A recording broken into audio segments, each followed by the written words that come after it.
కీళ్ల మార్పిడి, keyhole surgery, plasma therapy, కీళ్లవాతం, వెన్నెముక లాంటి సమస్య మన కడపలో రోబోటిక్ టెక్నాలజీతో ట్రీట్మెంట్ అందించబడును. జేపీ హాస్పిటల్, కొత్త బస్టాండ్, కడప.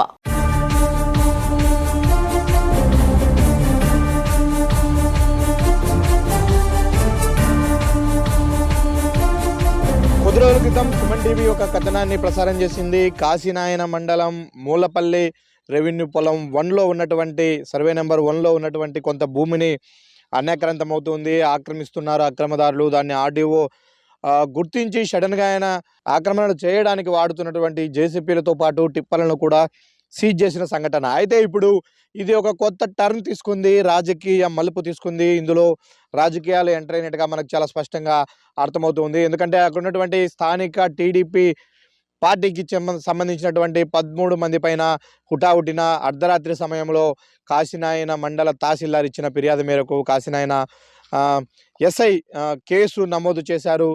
భూ ఆక్రమణకు సంబంధించినటువంటి కేసు. దీంతో ఖచ్చితంగా ఇందులో రాజకీయ ప్రమేయము ఉంది అని చెప్తున్నారు. అయితే వాళ్ళందరూ కూడా ఈరోజు కాశీనాయన ఎంఆర్ఓ కార్యాలయానికి వచ్చారు. వాళ్ళ సపోర్టర్స్ అందరితో కూడా తీసుకొని వచ్చారు. వాళ్ళు ఒకటే చెప్తూ ఉన్నారు, మా మీద ఏ ఆధారాలతో కేసు కట్టారు, నిజానికి మేము ఆక్రమణ చేస్తున్నట్టు మీ దగ్గర ఏమైనా ఎవిడెన్స్ ఉందా, ఆ పొలంలో అంటే అక్కడ ఏదైతే మూలపల్లి రెవెన్యూ పొలం సర్వే నెంబర్ 1లో మా దగ్గర ఉన్నటువంటి ఎవిడెన్స్ను పరిశీలించండి, పూర్తి స్థాయిలో విచారణ చేసిన తర్వాతే కేసు కట్టాలి.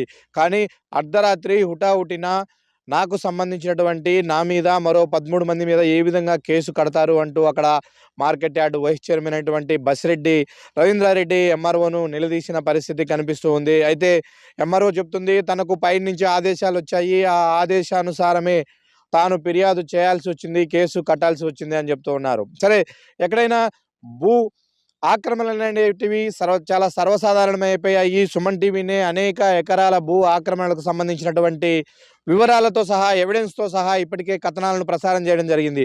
గతంలో ప్రసారమైనటువంటి ఏ ఒక్క భూమి పైన కానీ, ఏ ఒక్క వ్యక్తి పైన కానీ ఇంతవరకు పోలీసులు ఇట్లా ఈ విధంగా ఎఫ్ఐఆర్ చేసి చట్టపరంగా చర్యలు తీసుకున్నటువంటి దాఖలాలు లేవు. కానీ ఒక్క కాశీనాయన మండలం మూలపల్లిలో జరిగినటువంటి భూ ఆక్రమణపైనే ఇంత వేగంగా రెవెన్యూ అధికారులు కదలడం వెనుక రాజకీయ పెద్దల హస్తం ఉంది అన్న ఒక అనుమానాలు అయితే ఆ బసిరెడ్డి వర్గం వ్యక్తం చేస్తూ ఉంది. ఇప్పుడు రాజకీయ ఒత్తిళ్ల కారణంగానే వీళ్ళపైన కేసు నమోదైనట్టుగా కూడా మనం భావించాల్సినటువంటి పరిస్థితి ఉంది. అయితే ఈరోజు కూడా ఆర్డీఓ కాశీనాయన మండల తహసీల్దార్ కార్యాలయానికి వచ్చారు. అక్కడ రెవెన్యూ సిబ్బందితో సమావేశం ఏర్పాటు చేసుకున్నారు.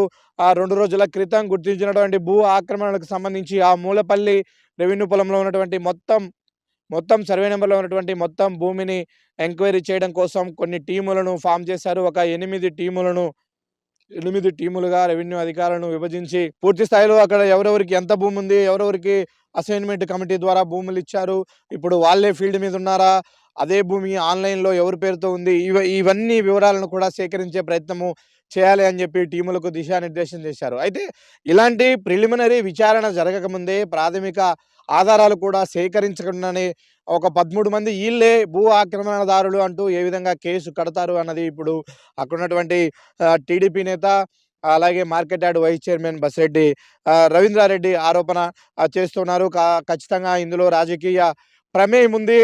ఇందులో ఎవరు భాగస్వాములయ్యారు, వెనక నుంచి ఎవరి ఆదేశాలతో ఈ కేసు నమోదైంది అన్న విషయాలను కూడా త్వరలోనే నిగ్గు తేలాలి. ఖచ్చితంగా తమను డిఫేమ్ చేయాలన్న ప్రయత్నంలోనే, తమ రాజకీయ ఎదుగుదలను ఓర్వలేని కొంతమంది వ్యక్తుల ప్రమేయంతోనే ఇదంతా జరిగింది. ఖచ్చితంగా మాకు అక్కడ ఉన్నటువంటి ప్రతి భూమికి మా దగ్గర సరైనటువంటి ఎవిడెన్సెస్ ఉన్నాయి. ఒకవేళ మేమే భూ ఆక్రమణకు పాల్పడ్డాము అని మీ దగ్గర సమాచారం ఉంటే ఖచ్చితంగా నోటీసులు ఇవ్వాలి. ఆ నోటీసుల ద్వారా తమను డాక్యుమెంట్లు తీసుకురమ్మని విచారణకు పిలిచిన తర్వాతే అందులో చర్యలు తీసుకోవాల్సినటువంటి పరిస్థితి ఉంటుంది. కానీ ఈరోజు కేసు నమోదైనటువంటి 13 మందిలో ఎవ్వరు కూడా ఆ రోజు ఆర్డీఓ ఫీల్డ్ మీదకి వచ్చి టిప్పర్లను సీజ్ చేసిన సమయంలో ఎవరు కూడా లోకల్లో లేరు. ఒక్కొక్కరు ఒక్కో దిక్కులో ఉన్నారు. వాళ్ళలో ఒక సాఫ్ట్వేర్ ఎంప్లాయీ ఉన్నాడు, హైదరాబాద్కు చెందిన వ్యక్తి. మరొకరు పీజీ నడుపుతున్నారు బెంగళూరులో. ఇదే బసిరెడ్డి రవికుమార్ రెడ్డి టీడీపీ ప్రధాన కార్యాలయం మంగళగిరిలో ఆ రోజు ఉన్నారు. కానీ సంఘటన స్థలంలో లేని మా మీద ఎవరో దారిన పోయేవాళ్ళు రిపోర్ట్ ఇచ్చారు. దారిన పోయేవాళ్ళు ఇది మీ భూమే, మీరే చేస్తున్నారు అని కంప్లైంట్ ఇచ్చారు. కాబట్టి ఆ రిపోర్ట్ ఆధారంగానే మీ మీద కేసు నమోదైందంటూ ఎంఆర్ఓ చేసినటువంటి వ్యాఖ్యల పట్ల బసిరెడ్డి రవికుమార్ రెడ్డి మండిపడ్డారు. ఆర్డీఓను కూడా నిలదీసిన పరిస్థితి. ఖచ్చితంగా దీనిపైన పూర్తి స్థాయిలో విచారణ చేసిన తర్వాతైనా ఈ కేసును కొట్టేయాలి. అసలు ఏ ఆధారం ఉందని మేము ఆక్రమణకు పాల్పడ్డామని కేసు కట్టారు అంటూ కూడా ఆయన ఎంఆర్ఓ పైన ఆగ్రహం వ్యక్తం చేశారు. సుమారుగా 100 మందితో ఎంఆర్ఓ కార్యాలయాన్ని ముట్టడించారు. ఎంఆర్ఓ కార్యాలయం ఎదుట ధర్నా చేశారు. తమ పైన అక్రమ కేసులు కట్టినటువంటి ఎంఆర్ఓను సస్పెండ్ చేయాలంటూ కూడా వాళ్ళు నినాదాలు చేసిన పరిస్థితి కనిపిస్తుంది. ఒక 3 రోజుల కిందట ఆర్డీఓ గారు మూలపల్లె సర్వే నెంబరు పరిశీలించడం జరిగింది. అక్కడ విజిట్ చేసి అక్కడ కొంత ఎంకరేజ్మెంట్ జరుగుతూ ఉంది. టిప్పర్లు పెట్టి మట్టి తోలుతూ ఉన్నారు, జేసీబీలు పెట్టి చెట్లు తీస్తూ ఉన్నారు. ఇది ఏం జరుగుతుంది ఇక్కడ, దీని నిజ నిజాలు ఏంది పరిశీలించమని ఇక్కడ ఎంఆర్ఓ గారికి, వాళ్ళ స్టాఫ్కు, డీటీ గారికి, ఆర్ఐ గారికి, విఆర్ఓకు, సర్వేర్లకు వీళ్ళకు చెప్పినారని చెప్తా ఉన్నారు. వాస్తవంగా ఆ రోజు మేము విజయవాడలో సీఎం గారి ప్రోగ్రాంలో ఉన్నాం. ఇక్కడికి వాళ్ళు వచ్చింది మాకు తెలియదు. అక్కడ సర్వే నెంబర్ 1లో ఒక 2 ఎకరాలు నా పేరు మీద ఆన్లైన్లో ఉంది. అది ఎప్పటి నుంచి ఉంది? 2013 నుంచి ఉంది. అది ఎప్పటి నుంచి మేము సాగు చేస్తున్నాం? 2008 నుంచి చెక్ చేస్తున్నాం. ఆ మూలపల్లె పొలంలో ఆ సర్వే నెంబర్లో 15 సంవత్సరాల హిస్టరీ తీయండి.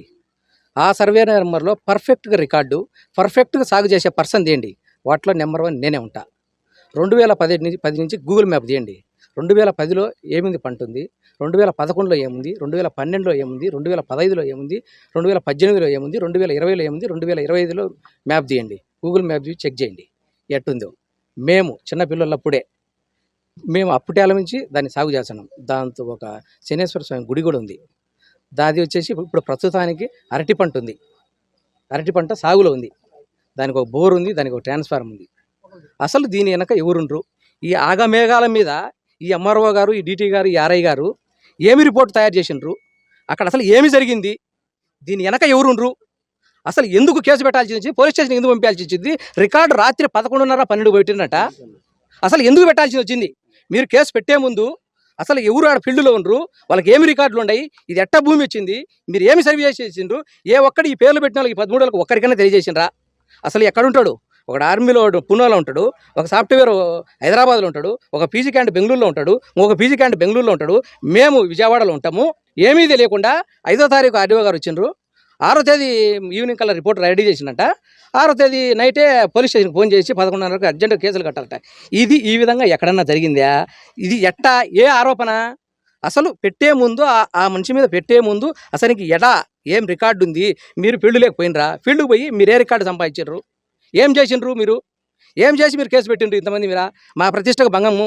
దీని మీద మేము చట్టరీత్యా మేము కోర్టుకు పోతాం. మా ప్రభుత్వ పెద్దల దగ్గర, ముఖ్యమంత్రి గారి కానీ, మా యువనాయకుడు లోకేష్ కానీ, మా ఇన్ఛార్జ్ దిశరెడ్డి గారు కానీ, మేము కలెక్టర్ కానీ, మేము అందరి దగ్గరికి పోయి మా మీద అక్రమ కేసు పెట్టిన దానికి పూర్తిగా మేము వాళ్ళ అధికారుల మీద మేము కేసులు పెట్టి అసలు మా ప్రతిష్టకు ఇప్పుడు భంగం కలిగింది ఎవరు? దీని సమాధానం ఏంది? మీరు పెట్టే ముందు ఏం విచారం చేసిండు అడక? ఆ మీన కూడా దీంట్లో ఎందుకంటే పేపర్గా ఏదో ఇచ్చినారో ఏమో కానీ నాకు తెలియదు, కానీ నా మీద ఆర్డీఓ కా నుంచి ఏదో ప్రత్యక్షంగా పేరు పంపించినారని నాతో స్వయంగా ఎంఆర్ఓ ఫోన్ చేసి చెప్పినారు. ఎందుకు చెప్పినారో అది ఒకటి తేలాలి. ఎందుకంటే నేను ప్రజల తరఫున ప్రతిరోజు ఎంఆర్ ఆఫీస్కి వస్తా, ఎండిఓ ఆఫీస్కి వస్తా. ప్రతి ఒక్క ఏ ఆఫీస్లో మీరు పిలిపించి ఇప్పుడు పోల్రెడ్డి దీంట్లో ఏమన్నా ఆయన స్వార్థం కోసం ఏమన్నా చేసుకునేమో చెప్పాలి. ఇది ఒక్కటి నిగ్గు తేలాలి. ఆయన మీద మా క్లస్టర్ ఇన్ఛార్జ్ ఉంటే బసిరెడ్డి రవీంద్రారెడ్డి మీద. ఎందుకంటే స్వయాన నాకు కూడా ఆ పొలం ఎక్కడ ఇప్పుడు దారి తెలియదు. ఆ పొలం ఏడుంది? మూలపల్లి 1 ఒక్కొక్కరు 50 ఎకరాల, రవీంద్రారెడ్డి 50 ఎకరాలు ఆక్రమించుకున్నాడు, పోల్రెడ్డి 50 ఎకరాలు ఆక్రమించుకున్నాడు, మిగతా వాళ్ళు ఓటర్లు పంచుకున్నారు. అది తేలాలి. అది ఎందుకంటే మీ అందరి అడుగుతున్నాం, ఆర్డీఓ గారు ఇక్కడనే ఉండరు, మీరు అందరూ కూడా అడగాల్సిన విషయమే. ఎందుకంటే ఎవరు నిజంగా ఆడుండరు వాళ్ళ మీద కేసులు పెట్టండి. యాడికైనా ఓకే, మేము సిద్ధమే. నేను చేసింటే నా మీద పెట్టండి, రవీంద్రారెడ్డి చేసి చెప్పండి. మా నాయకులు ఎవరైనా చేసింటే, కబ్జా చేసింటే మేము దేనికైనా సిద్ధము.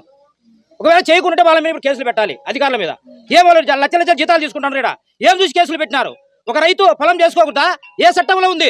ఏ చట్టంలో జేసీ పెట్టి మట్టితో మరి ఎవరు తోడడం లేదు? వైసీపీ గవర్నమెంట్ మొత్తం మా ఏరుతో తోడేసిండ్రు. మా ఊరికాడ ఆంజనేయ స్వామి గుడి దగ్గర ఇదే వైసీపీ నాయకులు గత 30 సంవత్సరాలు రోడ్డు పొరం బాగా ఆక్రమించుకున్నారు. కాశీనారాయణ మండలంలో ఏదైనా రైతు చేసుకోవాలంటే ఏదో పాకిస్తాన్ నుంచి వచ్చినట్టుంది. ఒక జేసీ పెడితే ఎవరు పెడుతున్నా మాకు ప్రమేయం తెలియడంలే. అందుకు కాబట్టి దయచేసి ఈ రైతులకు, ఈ 13 మందికి న్యాయం జరిగేదాకా మేమందరం కూడా ఇక్కడనే టెంట్ వేసి న్యాయ పోరాటం ఖచ్చితంగా చేస్తాం. మాకు నిగ్గు తేలాలి. ఎవరు దీని ప్రమేయం ఉంది, ఎవరు మేము చేస్తున్నారు? ఎంఆర్ఓ కానీ ముందు సస్పెండ్ చేయాలి. ఎందుకంటే ఆయన ప్రత్యేక రిపోర్ట్ రాసి ఇచ్చినాడు, 150 ఎకరాలు ఉంది, వీళ్ళు కబ్జా చేసినా ఇలా కేసులు పెట్టమని. రవిశంకర్ గత 12 సంవత్సరాలు ఇక్కడ ఉన్నాడు. కుర్చీ వదలడానికి అన్ని తెలుసు. ఆయన ప్రమేయం జరుగుతుంది. ఆ 1B మొత్తం రాత్రి చేంజ్ చేసినాడు. సాసిడిపల్లి అయితేనేమి, గుండ్రపల్లి భూబాధితులు ఉన్నారు ఇక్కడ, గుండ్రపల్లి అయితేనేమి, వరకులు అయితేనేమి, పలు చోట్ల ఆయన ప్రమేయం ఉంది. మొత్తం 1B చేసిందంతా ఆయన బిగతాది ఎంఆర్ఓ గారు చేసినారు ఈ కేసులో. ఎందుకు 13 మందిని చూడండి, ఒక తహసీల్దారు వచ్చి పేర్లను చెక్ చేసే లేదా పొలం మీదకి వచ్చి మేము పొద్దున్నేసి ఇక్కడ ఉంటాం, స్థానిక నాయకులు ఉన్నాం, చర్చించు మా వాళ్ళు ఉన్నారంటే మేము చెప్తాం, కేసులు పెట్టు, మేము దేనికై సిద్ధమే.